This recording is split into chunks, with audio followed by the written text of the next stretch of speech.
का निस्तारण किया गया है, किस तरह से ठगी की गई थी और किस तरह से इनका निस्तारण किया गया है? बुलंदशहर की साइबर सेल की टीम के द्वारा एक महत्वपूर्ण उपलब्धि प्राप्त की गई है और जो कुछ जागरूक लोग थे जो ATM fraud, bank fraud, hackers के द्वारा प्रताड़ित थे और जिनका कैश कट गया था, जिन्होंने समय से पुलिस को सूचना दी थी, जनवरी माह से लेकर मार्च माह के लास्ट तक ऐसे 22 लोगों के कुल 8,81,572 रुपये वापस कराए गए। उनके अकाउंट में 100% पैसे वापस हुए।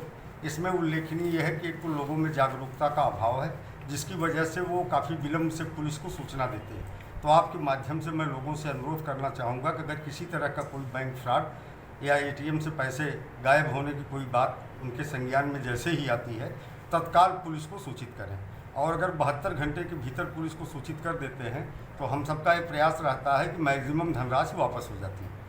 तो ये सारे लोग वो थे जिन्होंने समय से पुलिस को सूचना दी थी और हमारी साइबर सेल के प्रभारी राजीव कुमार गौर के द्वारा बड़ा परिश्रम करते हुए इन सबके पैसे वापस कराए गए। और जागरूकता के लिए भी इन लोगों को बताना आवश्यक है।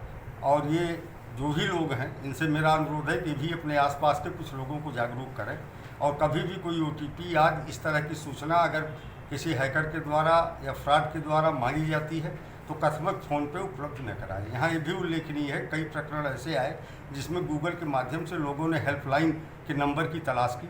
वो सारे नंबर हैकर्स द्वारा गूगल पे डाल रखे गए हैं और जैसे ही ये उस नंबर पे कॉल करते हैं फिर इनके साथ फ्रॉड हो जाता है। तो लोग जो है जो वास्तव में बैंकों के टोल फ्री नंबर हैं उन्हीं पे फ़ोन करें। हैकर्स के द्वारा जो गूगल पे नंबर डाल रखे गए हैं उनसे बचें। इसमें सर कई मामले ऐसे भी सामने आए हैं, पहले फ्रॉड कर लिया गया, फिर फ्रॉड की रकम उपभोक्ता के खाते में ट्रांसफ़र कर दी गई और उसके बाद में फिर फ्रॉड कर दिया गया।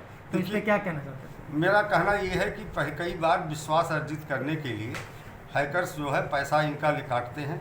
इसके बाद फिर जब इनके द्वारा अनुरोध किया जाता है तो एक बैंक बन करके, बैंक का कर्मचारी बन करके इनका पैसा इनके अकाउंट में वापस कर देते हैं। और फिर अगली बार इनका OTP आज सारी चीज़ें प्राप्त करने के बाद जब इनको विश्वास हो जाता है कि ये बैंक के लोग हैं तो फिर लंबी धनराशि इनके अकाउंट से काट ली जाती है। तो ऐसे भी लोगों से बचें। बैंक इस तरह की कोई न तो सेवा प्रदान करता है, न बैंक से कोई इस तरह से फ़ोन करके आपसे कोई जानकारी मांगता है। लेकिन लोगों में जागरूकता की कमी है और उस वजह से घटनाएं हो रही हैं। ठीक है।